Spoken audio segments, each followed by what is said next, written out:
Bismillahirrahmanirrahim.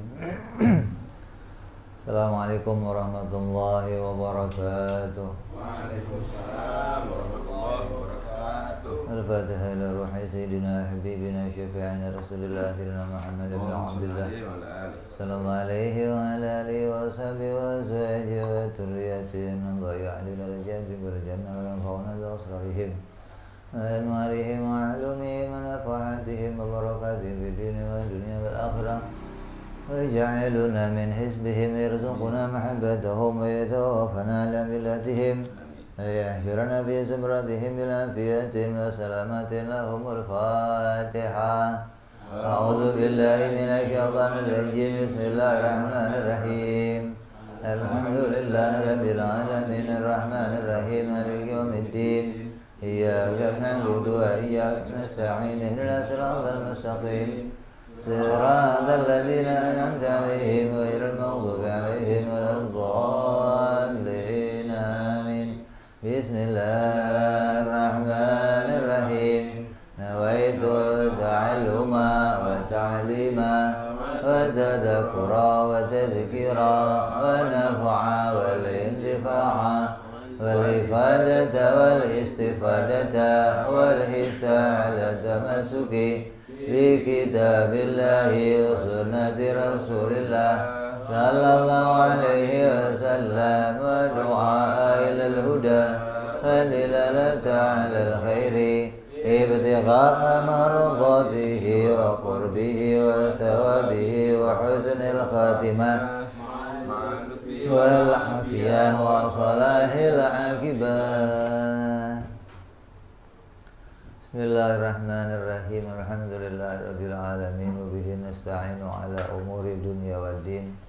Salatu wassalamu ala Rasulillah sayyidina wa habibina wa syafi'ina wa maulana Muhammadin sallallahu alaihi wa ala alihi wa sahbihi ajma'in. Amma ba'du. Qala musanniful kitab Hadratu Syekh Sa'id bin Al-Miyah rahimahullah wa ghafara lahu wa liwalidayhi wa nafa'ana bihi fid dharain. Allahumma iftah qulubana futuhal arifin wa bihikmatika wansur alaina bi rahmatika ya arhamar rahimin. Ila anqal,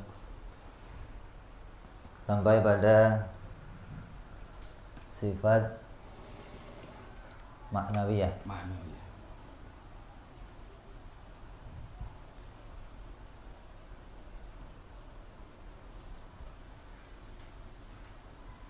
Sifat yang ke-15 yaitu sifat maknawiyah. Yang pertama dimulai dari sifat qadiran, yang ke-14 qadiran. Yang ke-15 muridan, terus sampai yang ke-20 semuanya adalah sifat-sifat maknawiyah.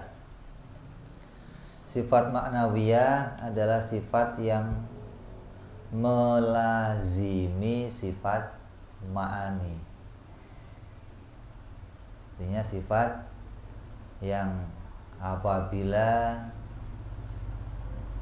sifat tersebut adalah sifat yang berkaitan atau mulazamah atau tidak saling mendahului. Apabila sifat ini mau dijadikan sifatnya Allah Subhanahu wa ta'ala. Jadi sifat Allah muridan, sifat Allah qadiran, ini lazim dengan adanya sifat kudrat. Tiap-tiap ada sifat kudrat, pasti ada pula sifat qadiran. Tiap ada sifat iradah, pasti pula ada sifat muridan. Ini berkaitan, ini lazim yang tidak bisa dipisahkan, dan keduanya tidak saling mendahului.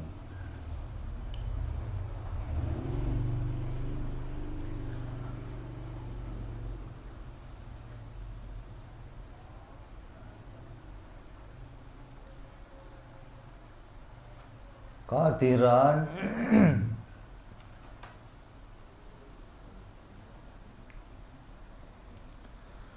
adalah sifat yang disebutkan pula di dalam Al-Quran. Artinya dalam Al-Quran, di dalam ayat-ayat disebutkan pula sifat-sifat ini. Sedangkan sifat ma'ani tidak disebut dalam Al-Quran. Innallaha ala kulli syai'in qadir. Terus murid, alim, terus takalim, ini semua disebut dalam Al-Quran. Sedangkan sifat ma'ani tidak ada satupun disebut dalam Al-Quran. Tapi keduanya kan lazim. Kalau ditemukan adanya ma'nawiyah, ya pasti ada ma'ani. Kalau ditemunya ada ma'ani, pasti ada. Nah, ini nggak bisa dipisahkan, hingga yang ditulis oleh Al-Quran itu sifat ma'nawiyahnya, tapi akal bisa mendeteksi adanya sifat ma'ani. Jadi bukan seperti orang-orang Mu'tazilah yang mengatakan bahwa Allah itu tidak bersifat dengan sifat ma'ani. Kenapa? Karena yang pertama tidak disebutkan dalam Al-Quran. Yang kedua, akan dianggap nanti keadaannya seperti makhluk. Kita juga disebut qadir karena adanya kudrat. Lah Mu'tazilah tidak mau menisbatkan ini bagi Allah Subhanahu wa ta'ala. Tidak mau menetapkan adanya qadiran dikarenakan adanya sifat kudrat, karena akan jadi sama dengan makhluk. Padahal keadaannya bukan sama. Kalau itu terjadinya pada makhluk, maka kedua sifat ini jadinya elat alal ma'lul. Artinya menjadi sebab akibat. Sebabnya ada kudrat, maka adanya sifat qadir. Artinya kedua-duanya diciptakan oleh Allah. Kudratnya diciptakan, qadironnya juga diciptakan. Ini kalau mau menjadi sifatnya makhluk. Tapi kalau menjadi sifatnya Allah, maka keduanya ini lazim, bukan elat alal makhluk, bukan sebab ala musabbab. Ini bedanya. Maka Mu'tazilah nggak menerima itu. Kata Mu'tazilah, pokoknya kalau menjadi sifat Allah akan jadinya nanti sama dengan sifat makhluk. Maka Mu'tazilah tidak menerima sifat ma'ani, tapi menerima sifat ma'nawiyah.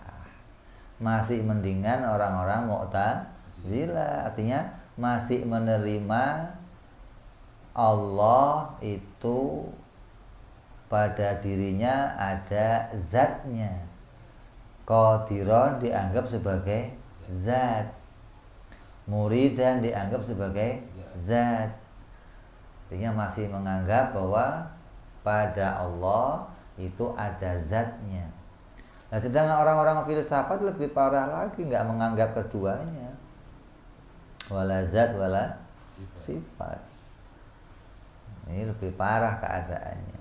Kalau Mu'tazilah tidak menerima sifat, tidak menerima Allah itu bersifat, tapi menerima Allah itu zat. Sifatnya nggak diterima, karena kalau Allah bersifat sama dengan makhluk. Jadi Allah itu cuman zat. Zatnya qadir, zatnya murid, zatnya alim, zatnya sami', zatnya basar, zatnya mutakalim. Nah, kalau bagi pemahaman kita, apabila kita mengimani Tuhan, mengimani Allah itu adalah zat yang qadir, zat yang murid, berarti nanti akan dipahami Allah tersusun dari beberapa zat. Zat Qadir sendiri, zat Murid sendiri, zat Alim sendiri, begitu kan? Maka jadinya akan lebih parah dari Trinitas malah jadinya. Bukan tersusun 3 perkara malah 7 perkara nanti akhirnya. Ini kalau mau memakai logika kita. Artinya cara berpikirnya Mu'tazilah berbeda dengan cara berpikirnya Ahlus Sunnah wal Jamaah. Ahlus Sunnah itu cara berpikirnya bukan menolak sifat Allah, agar Allah itu tidak sama dengan makhluk, bukan terus membedakannya dari arah kalau Allah itu hanya punya zat tapi nggak punya sifat. Kalau makhluk pada dirinya punya zat dan punya sifat. Nah biar nggak sama, dibuang sifatnya, maka Tuhan hanya zat yang tidak bersifat. Agar apa? Agar berbeda dengan makhluk. Kalau kita caranya membedakan nggak begitu.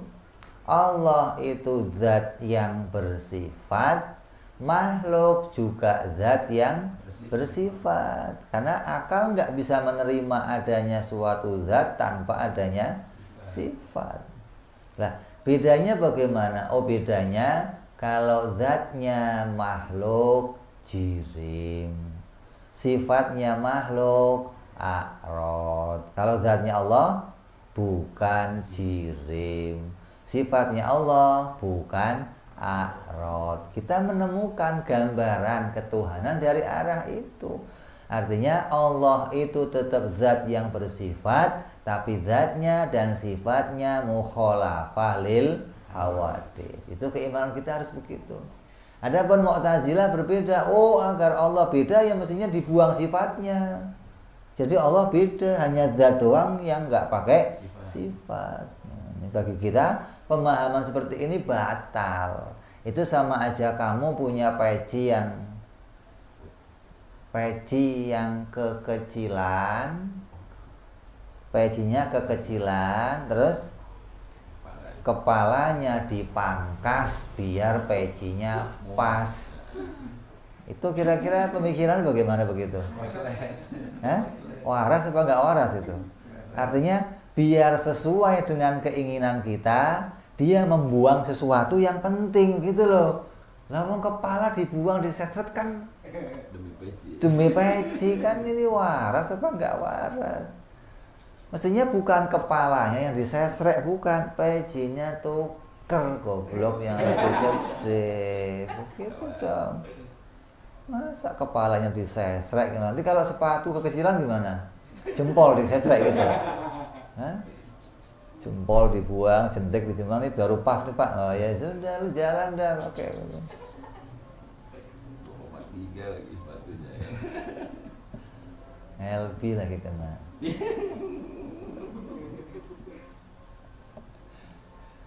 Jadi ini perbedaan kita dengan Mu'tazilah begitu. Jadi Mu'tazilah masih menjadi bagian dari orang Islam di dunia. Jadi kita tidak menjadikan ini sebagai bagian mengatakan Mu'tazilah bukan orang Islam, enggak. Hanya cara berpikirnya berbeda dengan cara berpikirnya Ahlus Sunnah wal Jamaah. Kita cara berpikirnya mengikuti apa yang diajarkan oleh Imam As-Sanusi, Imam Al-Ghazali, sampai kepada Imam Asy'ari, sampai kepada Imam Syafi'i, sampai kepada Nabi Muhammad Sallallahu Alaihi Wasallam. Karena kita dalam beragama itu bermadhab, mengikuti pendapatnya para ulama usoleh. Mereka mengajarkan cara berpikir yang benar dalam mengenali Allah Subhanahu wa Ta'ala. Jadi qadiran bagi kita itu adalah sifat yang lazim dengan qudrat. Enggak mungkin ada qadir tanpa adanya qudrat. Makanya Mu'tazilah Ketika dia menetapkan Allah qadiron tanpa kudrat, maka ditanya, apa buktinya kalau Allah itu qadiron? Ketika ditanya, buktinya Allah qadiron karena menguasai alam semesta. Karena menciptakan langit, bumi, maka dialah yang berkuasa.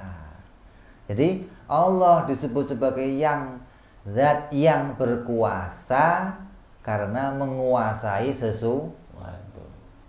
Lah pertanyaannya, sebelum diciptakannya langit bumi, apa yang dikuasai Allah?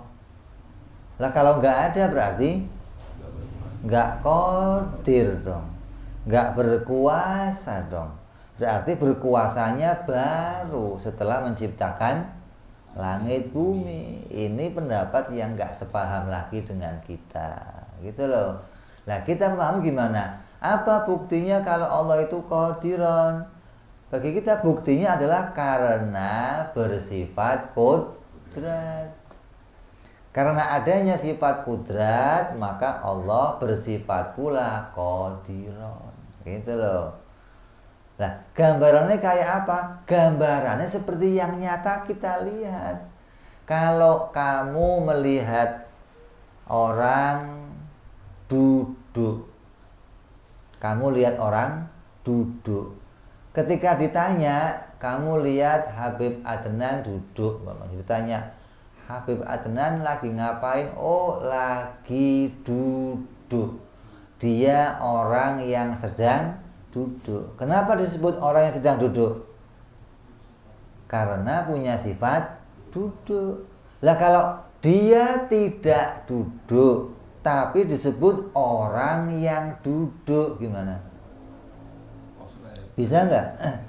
Orang tidak berdiri tapi disebut orang yang berdiri. Tidak pakai baju biru disebut orang yang berbaju biru. Bisa? Gitu loh. Jadi menurut pemikiran ahli sunnah, hal ini nggak bisa diaplikasikan, nggak bisa diterapkan. Kenapa? Karena nggak sesuai dengan kenyataan. Bagaimana bisa ada sifat keadaan tanpa adanya sifat ma'ani? Karena sifat ma'ani sama sifat keadaan selalu berkaitan. Kalau pada kita namanya elat alal ma'lul, kalau pada Allah namanya lazim alal malzum. Artinya kalau pada kita kedua-duanya diciptakan oleh Allah. Beda pula sama Mu'tazilah lagi nih. Mu'tazilah mengatakan kalau keadaan pada kita qadironnya kita itu enggak diciptakan Allah. Yang diciptakan Allah itu kudratnya.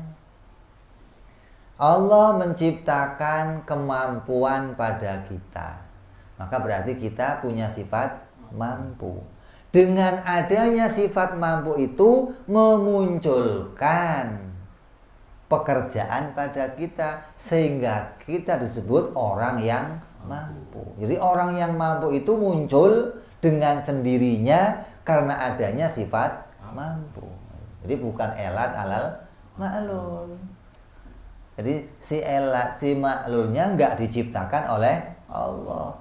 Allah menciptakan sifat kuasanya, tapi kemampuan bekerjanya muncul dengan sendirinya. Itu bukan pendapat kita, ini hati-hati ini. Dan ini banyak orang terjebak menjadi Mu'tazilah tapi nggak berasa. Allah menciptakan penglihatan, maka yang saya lihat apa saja terserah saya. Kan sudah ada penglihatannya, nggak diciptakan lagi oleh Allah. Jadi melihatnya diciptakan, yang melihatnya nggak diciptakan. Mendengarnya diciptakan Allah, jadinya orang yang mendengar nggak diciptakan oleh Allah. kuasanya diciptakan Allah, jadinya orang yang berkuasa tidak diciptakan Allah. Ini ada sesuatu yang keluar dari kekuasaannya Allah bagi pendapat Ahlus Sunnah wal Jamaah. Jadi kata Ahlus Sunnah, kalau Allah menciptakan sifat kudrat, sifat mampu pada kita, maka keadaannya orang itu punya kemampuan dan dia menjadi orang yang berkemampuan, itu pun hasil ciptaan Allah. Kita pendapatnya begitu, hingga kedua keadaan itu namanya elah alal ma'lul. Seperti apa contohnya? Cincin dan tangan dan jari. Kalau tangannya gerak, cincinnya pasti gerak. Kalau tangan saya gerak, baju saya pasti gerak. Kata Mu'tazilah enggak begitu. Allah menciptakan gerak pada tangan kita, maka gerak itu memunculkan geraknya yang lain.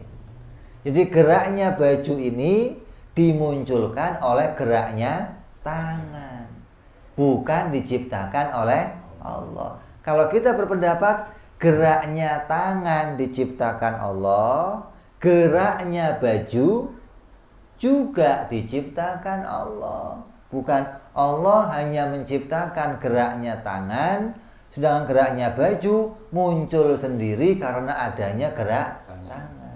Hingga di dunia ini banyak yang terjadi tapi nggak diciptakan oleh Allah. Ya ujung-ujungnya sih Allah juga, tapi ada tapinya itu maksudnya.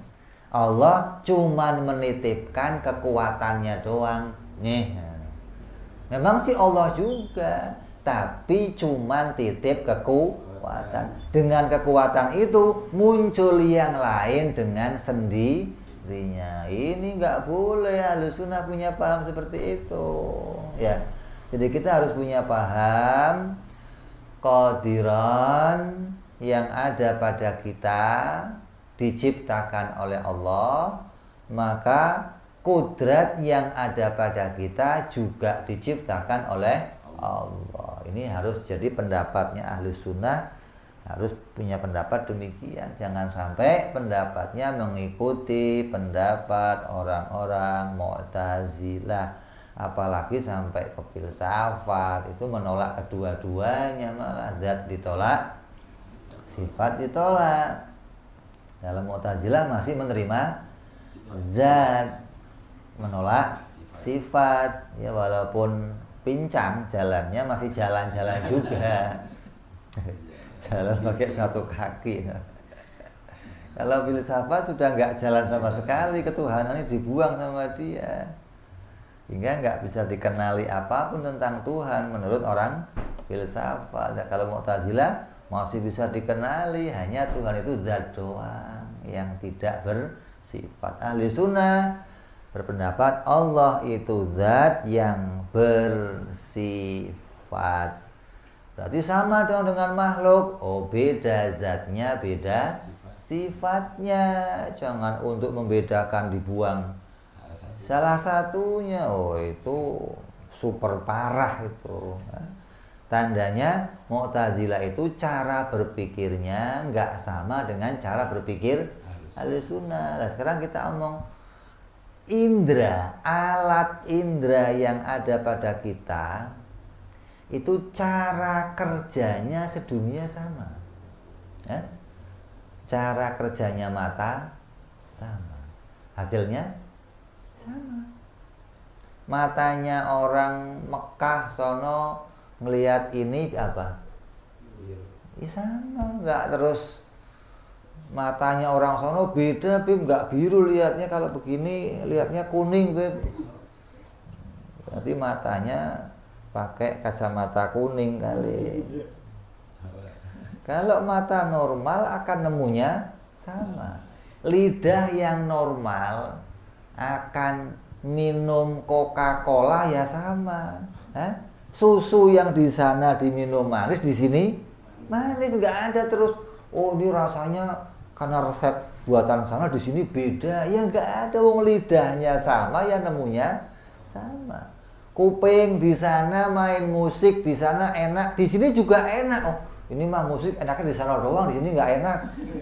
Nggak ada. Kalau kupingnya sama, nemunya semua begitu. Orang ke kutub utara, orang Arab ke kutub utara kedinginan, orang sini kedinginan. Kalau orang sini ke sono kok buka baju kepanasan, nah itu perlu ente periksain. Ini kena corona kali dia. Nggak bisa merasakan. Bau terasi nggak bau, panas dingin nggak bau, masakan nggak ada rasanya. Corona nih orang.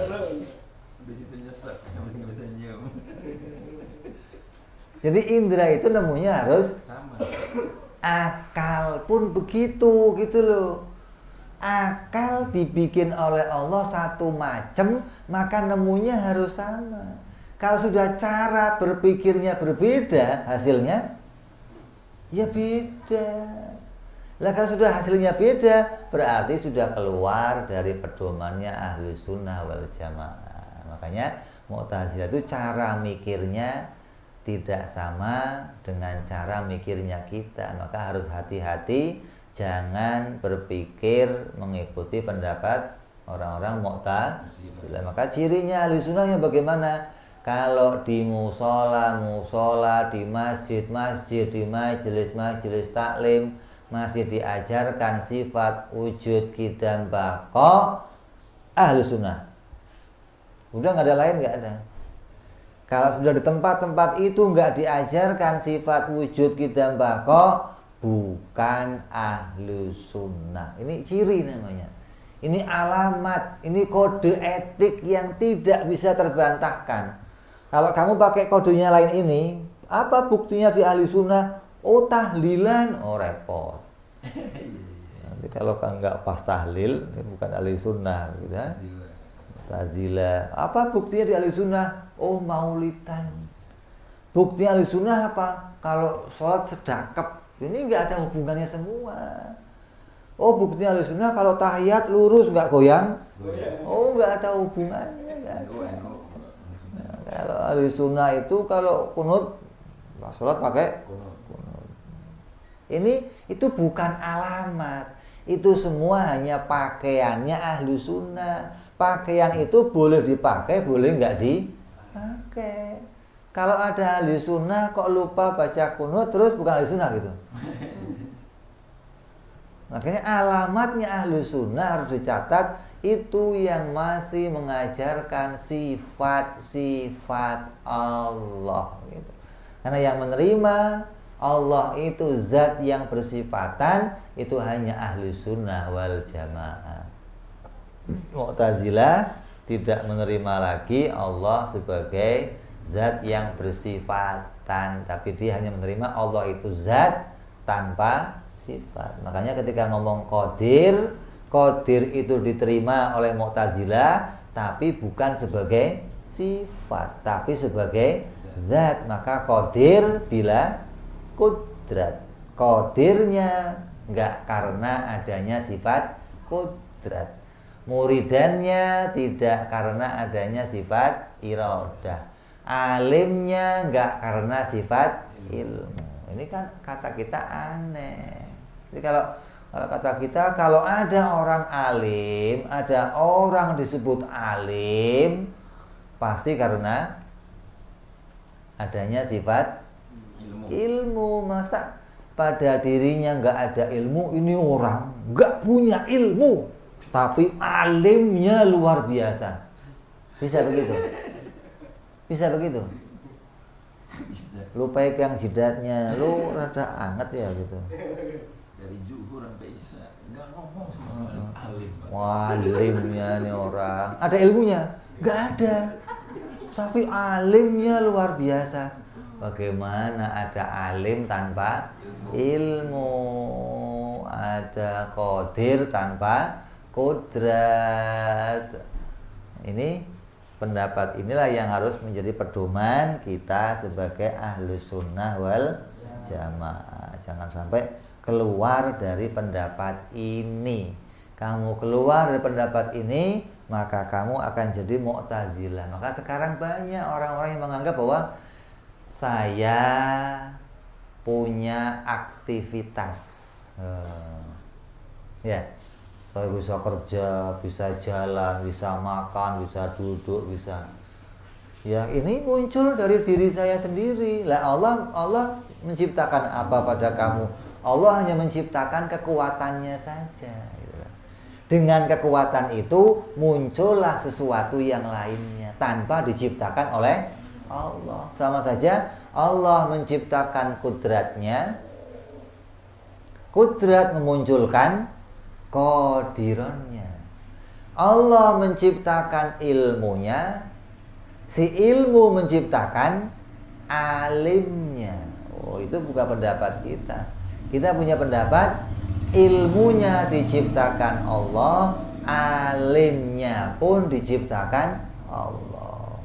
Kalau Allah menciptakan kita kekuatan, maka hasil dari kekuatan itu pun diciptakan Allah. Ini harus begini, jangan sampai nanti salah memahami, salah meyakini, secara nggak sengaja tahu-tahu keserempet jadi Mu'tazilah. Makanya dikatakan di sini dari mulai sifat qadiran, artinya Allah berkuasa tanpa dengan bantuan alat.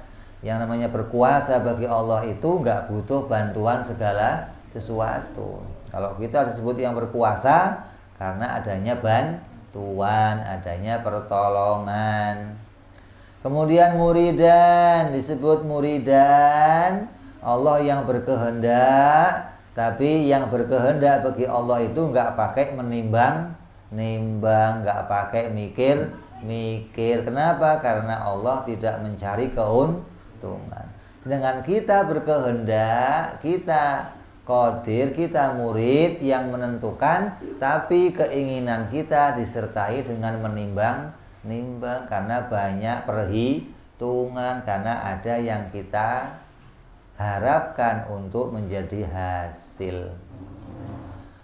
Yang ke-16 aliman. Allah disebut aliman, maka alimnya Allah itu Allah mengetahui dengan tidak terbatas, dan pengetahuan Allah tidak tersimpan di dalam hati. Kalau kita disebut alim, alimnya kita karena di dalam hati ada ilmu. Nah, kalau Allah disebut alim bukan karena tersimpan di dalam hati. Nah, ilmunya Allah itu enggak tersimpan dalam hati. Kalau ilmunya kita tersimpan di dalam hati. Kalau hatinya rada stres, ya, ilmunya juga ikut stres juga. Mustahil Allah itu jahilan. Terus hidup. Allah yang maha hidup. Allah yang maha hidup karena ada sifat hayyan. Karena ada sifat apa? Hayyun. Bagi Mu'tazilah, Allah yang maha hidup, tapi pada dirinya enggak punya sifat hidup. Begitu pula sami'an, Allah itu yang maha mendengar. Allah maha mendengar tidak dengan bantuan telinga. Allah maha hidup tidak dengan roh. Kalau kita disebut hidup karena berkaitan dengan roh. Adapun Allah hidup tidak berkaitan dengan roh. Kemudian sami'an, Allah mendengar tidak dengan bantuan telinga. Lalu Allah basiran, Allah maha melihat tidak dengan bantuan mata. Yang ke-20 Allah mutakalliman, yang berbicara tidak dengan mulut, tidak dengan huruf, tidak dengan suara. Lalu poinnya, adapun dalil sifat-sifat yang telah dibicarakan di atas dari sifat qadiron sampai sifat mutakaliman adalah sifat kudrat sampai sifat kalam. Dari sifat kudrat sampai sifat kalam ini adalah sifat ma'ani. Maka keduanya itu adalah lazim dengan adanya sifat ma'nawiyah.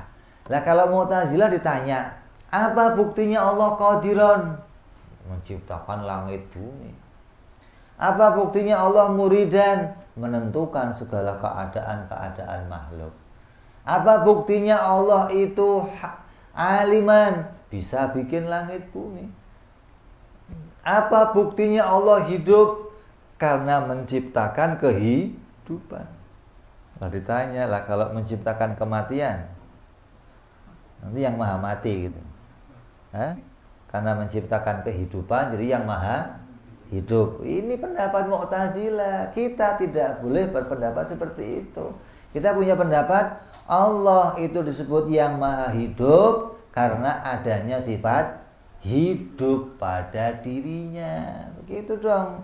Kaitannya adalah sifat dengan sifat. Sifat yang satu berkaitan dengan sifat yang lain. Kalau itu pada Allah, maka itu namanya lazim alal malzum.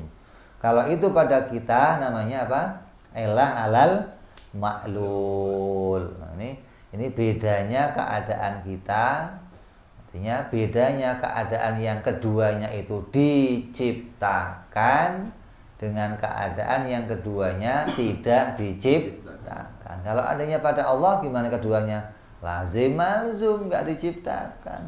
Kalau adanya pada kita, kedua-duanya diciptakan oleh Allah Subhanahu wa ta'ala. Hingga dengan pendapat ini kita mengakui bahwa seluruh keadaan kita diciptakan oleh Allah. Tidak ada satupun yang muncul dengan sendirinya. Tidak ada yang muncul dengan sebab yang lainnya tanpa diciptakan oleh Allah. Enggak ada. Semuanya dimunculkan oleh Allah. Ini pendapat ini harus menjadi pedoman kita. Jangan geser dari pendapat ini, jangan keluar dari pendapat ini hingga sampai nanti mati pula dengan keyakinan seperti ini, sesuai keyakinan para pendahulu kita ahlu sunnah wal jamaah. Kamu keluar dari keyakinan ini, kamu keluar pula dari ahlu sunnah wal jamaah. Artinya pembuktian pendalilan ahlu sunnah dari sifat-sifat ini diambil dari mana? Ya dari zahirnya keadaan makhluk. Karena kita mengambil pedoman Allah, tafakkaru fi khalqillah wala tafakkaru fi dzatillah. Jadi apa yang kita pandang dari keadaannya makhluk ini menjadi alamat memandang keadaan Allah. Hanya saja nanti kita mukhalafahkan, gitu loh. Kalau Allah itu zat, kita zat, sama dong. Iya, tapi zatnya Allah wajib, zatnya Allah tidak bertempat. Kita juga zat, tapi zatnya jaiz, zatnya kita bertempat. Itu makna mukhalafahnya begitu. Jadi jangan sampai nanti keadaan itu menjadi sebuah keadaan yang nggak bisa kita bedakan, atau cara membedakannya menghilangkan, itu mah berbahaya. Jadi ahlu sunnah melihat pembuktian ini semua dilihat dari arah apa yang nyata yang terjadi pada makhluk yang diciptakan oleh Allah Subhanahu wa ta'ala. Allah menciptakan ini semua itu enggak sia-sia. Ma khalaqta hadza batila. Allah itu enggak ada menciptakan apapun sia-sia, enggak ada. Yang diciptakan Allah pasti di dalamnya mengandung hikmah. Maka pengkaitan ini oleh Allah juga ada hikmah. Akal menilai memang harus begitu keadaan sesuatu. Nggak bisa sesuatu kok zat doang, itu nggak bisa kata akal. Kata Mu'tazilah bisa. Ya memang bisa, wong akal kamu soak ya begitu. Hah? Contohnya apa soak itu? Contohnya begini.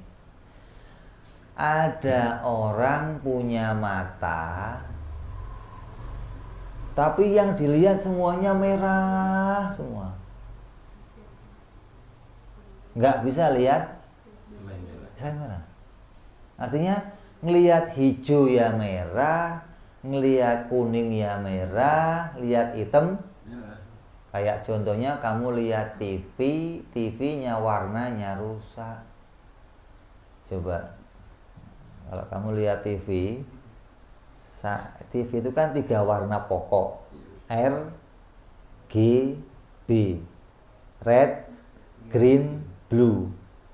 Satu warna ini putus, kuning semua, bisa hijau semua. Hah?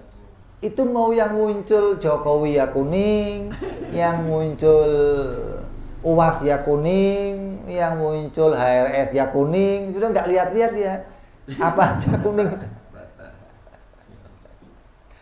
Berarti matanya konslet, matanya ada yang rusak, hingga dia bisa menemukan sesuatu tanpa keadaan yang lainnya. Ini sesuatu yang terjadi pada Mu'tazilah. Maka Mu'tazilah ketika dia bisa menerima ada zat tanpa sifat, itu berarti cara mikirnya konslet, cara mikirnya rusak. Ada mata tapi hanya menerima satu warna. Semua yang muncul warnanya itu aja. Ini kan rusak. Harus begini, yang nggak begini rusak malah kata dia. Kata dia begitu, kan repot. Ada orang yang matanya rusak menghukumi yang matanya nggak rusak. Nah sekarang kalau mau diukur, mau dikontrol yang benar yang mana, repot. Itu sama kayak dokter di rumah sakit jiwa sama pasiennya. Kata pasiennya kamu dokter gila, kata dokternya kamu pasien gila. Nah, lah yang aneh nanti ketika dokternya sendiri, pasiennya banyak, dokternya ikut gila. Ini yang gila itu saya apa dia gitu. Kayak cerita Abu Nawas. Abu Nawas nggak punya duit, mau jual kambing ke pasar. Sampai mau jual keledai. Sampai di jalan ditanya, kambingnya bagus loh Pak, ini keledai, mau saya jual ke pasar.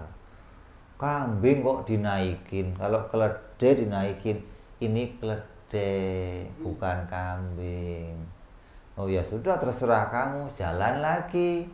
Sampai tengah jalan, mau dijual berapa Pak kambingnya? Ini keledai bukan kambing. Sampai di pasar, berapa harga kambingnya Pak? Bingung dia, ini keledai apa kambing?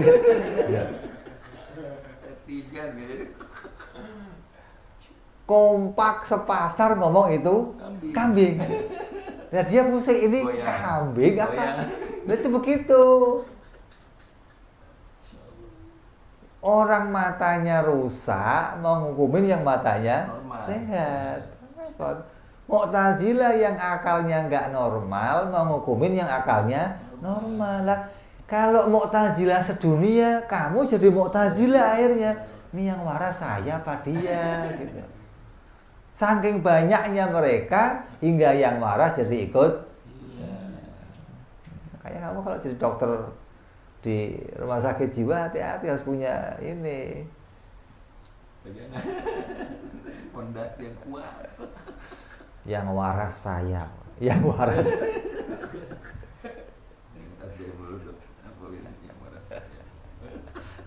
Ngomong serumah sakit ngomong dokter gila kan repot. Saya mau ngomong kamu gila, saya sendirian. Ini keadaannya begitu. Jadi kamu harus hati-hati kalau ketemu sama orang-orang Mu'tazilah. Bisa-bisa nanti kamu yang mengikuti pendapat Mu'tazilah. Kenapa? Karena mereka banyak.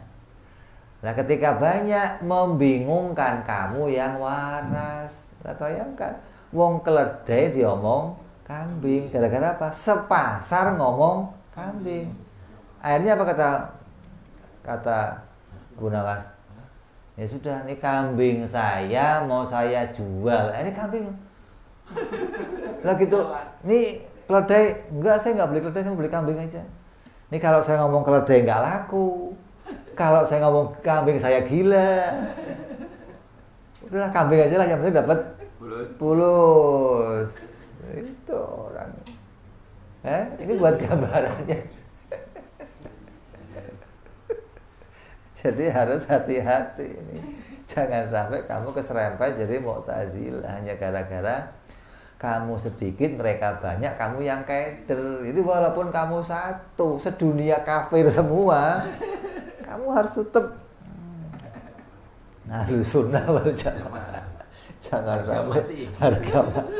Jangan sampai geser dari ini, jangan apa namanya itu dipikir ulang, nggak usah. Ntar saya pikir ulang, nggak ada. Lu yang pikir ulang. Jadi ini sudah jadi pendapatnya ulama. Pemikiran ini dicocoki oleh akalnya orang sedunia, gitu loh. Yang nyocoki bukan akalnya orang biasa, akalnya alim ulama. Lah, adapun pendapat Mu'tazilah yang mencocokinya nggak ada alim ulama yang tersohor, nggak ada. Semua orang-orang yang tersohor, ulama yang diakui keulamaannya oleh penduduk dunia, semua berpendapat dengan pendapat Ahlus Sunnah wal Jamaah. Siapa? Kamu maunya siapa? Begitu aja.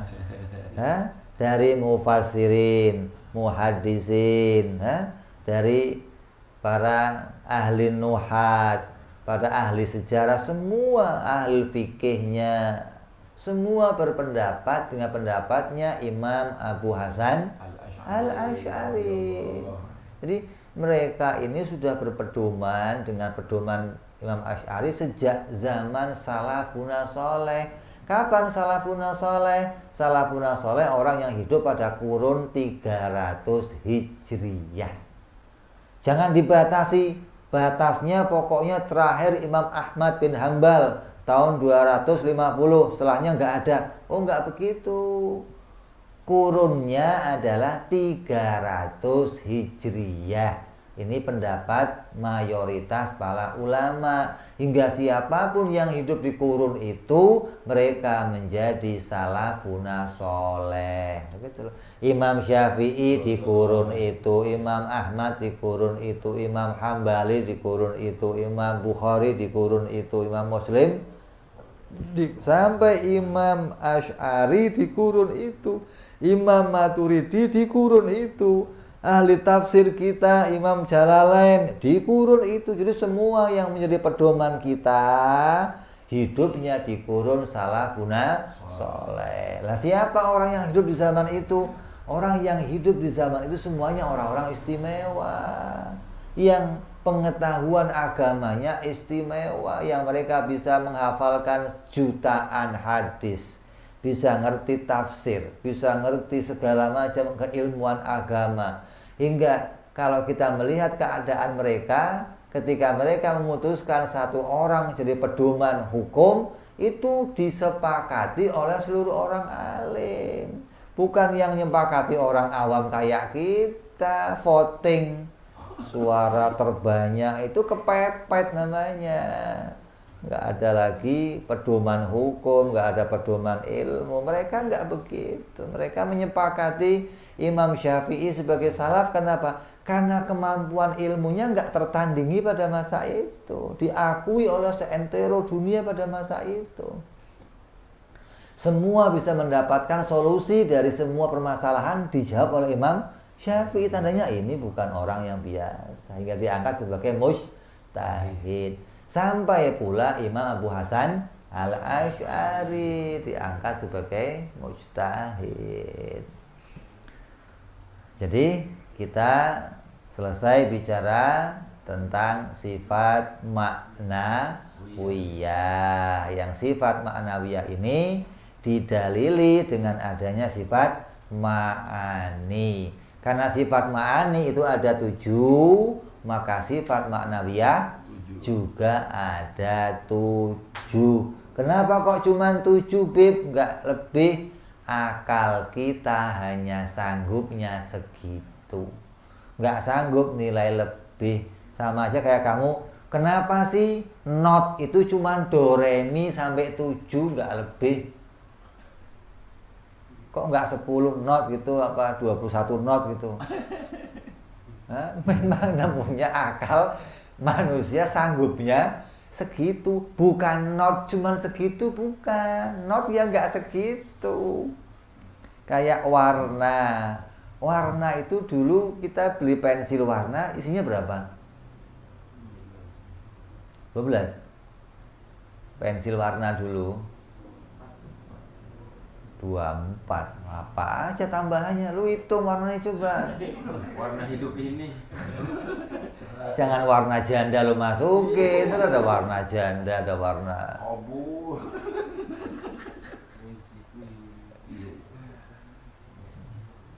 Sekarang TV itu bisa menampilkan ribuan warna. Gitu loh. Jadi bukan terus kemampuan cuma segitu terus hanya adanya segitu, bukan. Akal kita hanya mampunya segitu. Kalau nanti ditunjukkan lebih dari itu, ya bisa saja. Wong hakikatnya nggak cuma segitu. Sifat Allah itu nggak terbatas.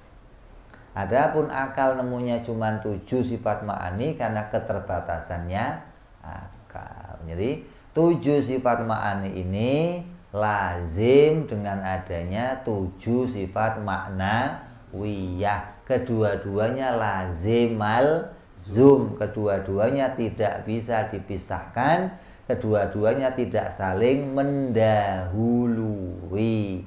Kedua-duanya tetap bagi Allah Subhanahu wa ta'ala.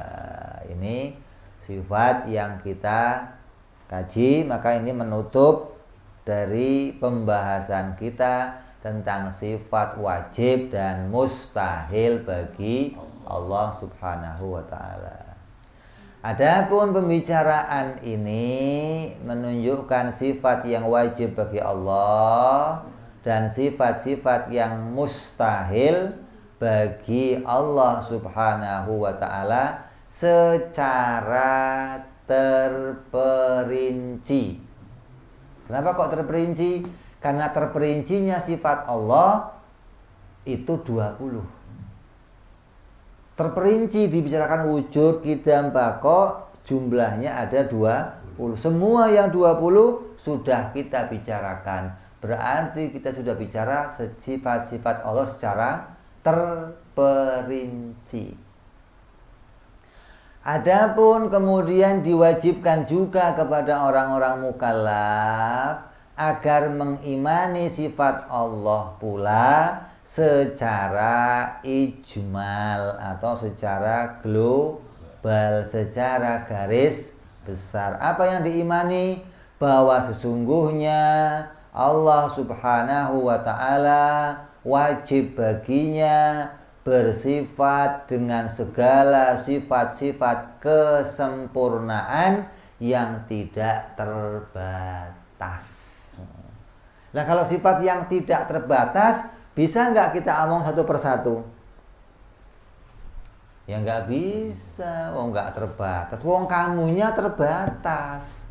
Mau bahas sesuatu terperinci yang tidak, ya nggak bisa. Mestinya kalau mau kita perincikan, ya yang terbatas juga. Batasannya ada 20. Itu batasan terperinci yang bisa kita bicarakan. Tapi sifat Allah tidak hanya 20. Maka kalau orangnya sifat Allah kok 20, bukan Allah sifatnya 20. Tapi akal kita hanya mampunya menangkap 20 sifat. Kenapa kok begitu? Ya sebatas kemampuan akal. Kalau kamu saya suruh ambil air laut, kira-kira yang sanggup kamu ambil seberapa? Semuanya bisa? Berapa bisanya?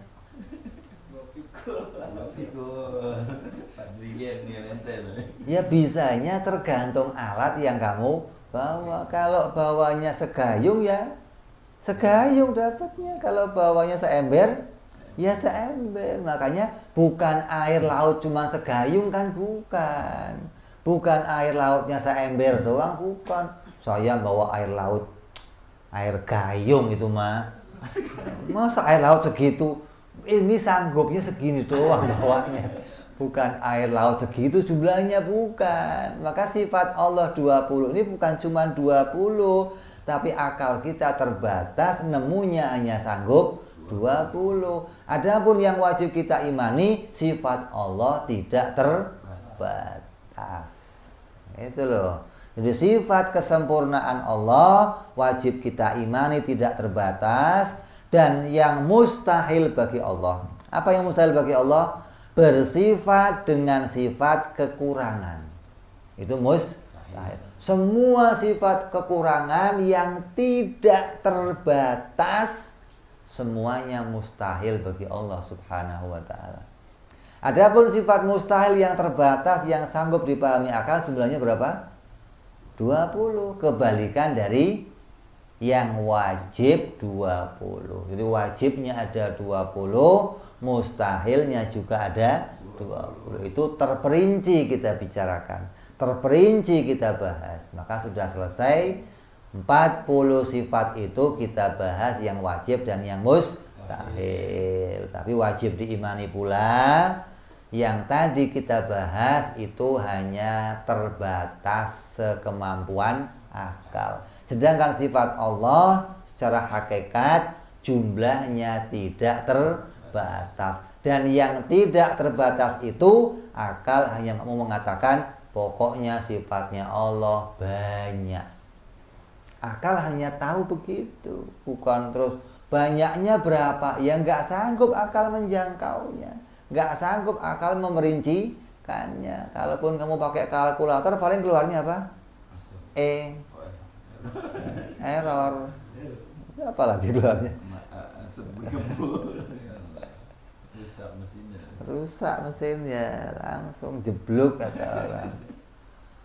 Ketidakmampuan akal kita untuk mencapai kesempurnaan segala sifat-sifatnya Allah subhanahu wa ta'ala. Inilah yang menjadi pedoman kita. Maka kenapa anak-anak kita sejak awal sudah kita suruh ngapalin wujud qidam baqo, karena itu menjadi pokok cirinya ahli sunnah wal jamaah. Nah, sekarang kita lihat